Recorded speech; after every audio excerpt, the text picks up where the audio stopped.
북한은 단순한 군사적 위협을 넘어서 정보전과 사회 분열 공작을 통해 우리 내부를 흔들려 합니다.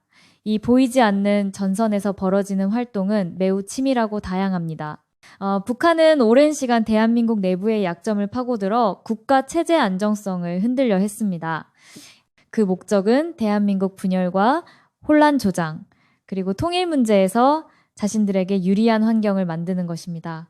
이를 위해 정보 수집뿐 아니라 사회운동, 여론 조작, 정치권 침투까지 다양한 수단을 동원하고 있습니다. 특히 21세기 들어 디지털 기술과 SNS의 발달은 북한 공작이 더욱 은밀하고 정교해지도록 만들었습니다. 북한의 사이버 공격은 단순 해킹이 아닙니다.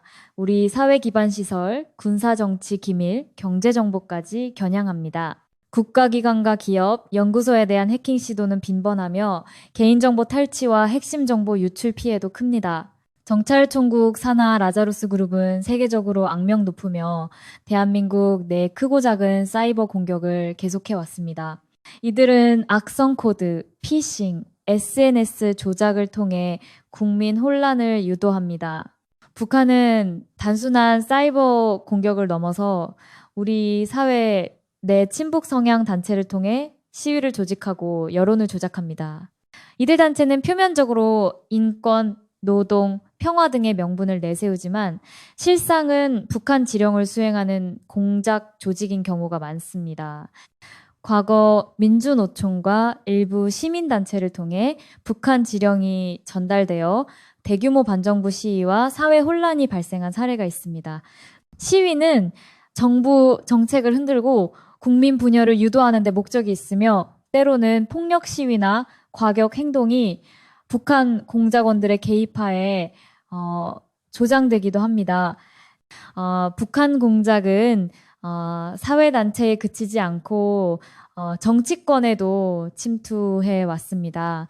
대표적 사례는 통합진보당 이석기 의원 내란 음모 사건입니다. 이석기 의원과 그의 조직은 북한과 긴밀한 연락망을 유지하며 국가 전복을 모의했습니다. 이 외에도 지방자치단체와 공공기관의 친북 인사들이 포진해 공작망을 형성한 사례도 있습니다. 정치권 침투는 국가 정책 방향 자체를 흔들려는 시도입니다. 북한은 우리 사회 곳곳에 간첩들을 침투시켜 정보 수집과 내부 교란에 나섰습니다. 1993년 창원 간첩 사건은 북한 공작원들이 창원 지역 군사시설과 방산업체 정보를 수집해 북한에 전달하려 한 대표적 사례입니다. 청주 간첩 사건 역시 지방산업단지와 군사연구시설을 타깃으로 한 조직적 간첩 활동이었습니다. 이처럼 북한은 간첩들을 전략적으로 활용해 우리 사회 내부를 교란하고 정치적 영향력을 확대하고자 합니다. 이들은 국가 정책 방향에 영향을 미치려 시도하며 대한민국 민주주의 근간을 흔들려는 위협으로 작용합니다. 북한의 대남 공작은 1950년대 한국전쟁 시기부터 시작해 오늘날까지 지속되고 있습니다. 초기에는 군사 침투와 단순 간첩 활동이 주를 이루었으나 시간이 지나면서 전략이 다변화됐습니다. 1980, 90년대에는 간첩 활동과 함께 노동자, 학생, 사회단체를 대상으로 한 이념 공작이 활발했습니다. 2000년대 이후에는 사이버 공격과 정보전 친북단체 및 정치권 침투가 중심이 되고 있습니다. 최근에는 SNS와 인터넷을 활용한 여론 조작과 가짜뉴스 유포가 새로운 전선으로 떠오르고 있습니다. 이 외에도 수많은 친북단체와 인사들이 북한의 지령을 받고 사회의 혼란과 정보 유출에 가담한 사례가 확인되고 있습니다. 북한의 공작 활동은 단순한 정보 수집을 넘어 사회 분열, 정치 불안정 조장까지 포함합니다. 따라서 국가 안보 차원에서 사이버 보안 강화, 친북 세력 감시, 내부 단속이 필수적입니다. 또한 국민 인식 제고와 교육을 통해 북한의 정보 전술과 공작 활동에 대한 경계심을 높여야 합니다. 정부와 민간이 협력하여 정보 공유와 신속 대응 체계를 구축하는 것도 중요합니다. 북한의 사이버 공격은 고도로 조직화되고 체계적입니다. 특히 라자루스 그룹은 2014년 소니 픽처스 해킹 사건을 비롯해 2017년 워너크라이, 랜섬웨어 공격 등 전 세계적으로 악명을 떨쳤습니다.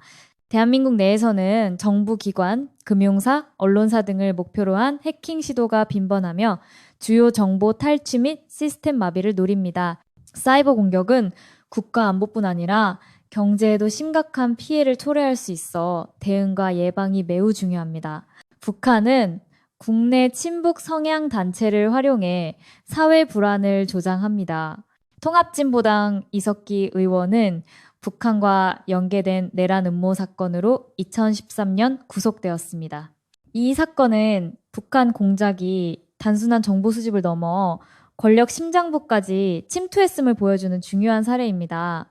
이석기 조직은 국가 전복을 목표로 체계적인 계획을 수립했고 그 배후에 북한이 있었습니다. 이 외에도 지방자치단체 내 친북 인사들이 공작망을 형성해 국가안보에 위협이 되고 있습니다. 북한은 오랜 세월에 걸쳐 다양한 방식으로 우리 사회에 침투해 왔습니다.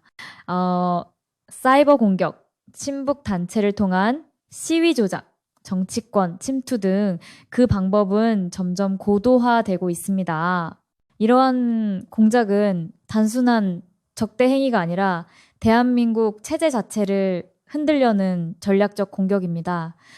이제 우리는 북한의 보이지 않는 전쟁에 더 적극적으로 대응해야 합니다. 사이버 보안 강화, 정보 통합 및 공유, 친북 공작원 색출, 국민 경계심 제고 등 전방위적 대책이 필요합니다. 또한 내부 분열을 막기 위해 사회 통합과 민주주의 가치를 굳건히 지켜야 합니다. 미래에는 우리 스스로의 방위력을 강화하는 자주국방이 반드시 필요합니다. 하지만 아직까지는 미군 주둔과 한미동맹이 우리 안보에 중대한 역할을 하고 있습니다. 미군 주둔은 단순한 방위비 이상의 군사력과 정보력, 동맹국과의 연대감을 제공합니다. 따라서 당장의 안보 공백을 막기 위해서는 미군과의 긴밀한 협력 유지가 불가피합니다. 북한의 대남 공작은 단편적인 간첩 활동이나 사이버 공격을 넘어서 우리 사회 전반에 깊숙이 침투하고 있습니다. 특히 정치권과 사회 각계각층에 친북 인사와 조직을 포진시켜 여론 조작과 정책 영향력 확대를 시도하고 있습니다. 이러한 위협에 대응하기 위해 정부는 국가정보원, 국방부, 경찰청 등 유관 기관 간 긴밀한 협조 체계를 구축하고 있습니다. 국민 개개인의 안보의식 제고와 사이버 보안 교육도 중요한 역할을 합니다. 북한의 공작 활동은 앞으로도 지능화, 다양화될 가능성이 큽니다. 이에 따라 우리 국민도 가짜 뉴스, 허위 정보에 대한 비판적 사고를 갖추고 안보 위협에 경각심을 가져야 합니다. 정부와 민간이 협력해 체계적인 대응 체계를 유지하고 강화하는 것이 우리 모두의 과제입니다. 오늘 우리는 북한의 대남 공작과 사이버전, 간첩 시위, 그리고 정치권 침투의 실태와 위험성에 대해 살펴보았습니다. 이러한 위협은 결코 가볍게 여길 수 없으며 우리 모두의 관심과 노력이 필요한 문제입니다. 대한민국의 자유와 평화를 지키기 위해 앞으로도 꾸준한 경계와 단호한 대응이 필요할 것입니다.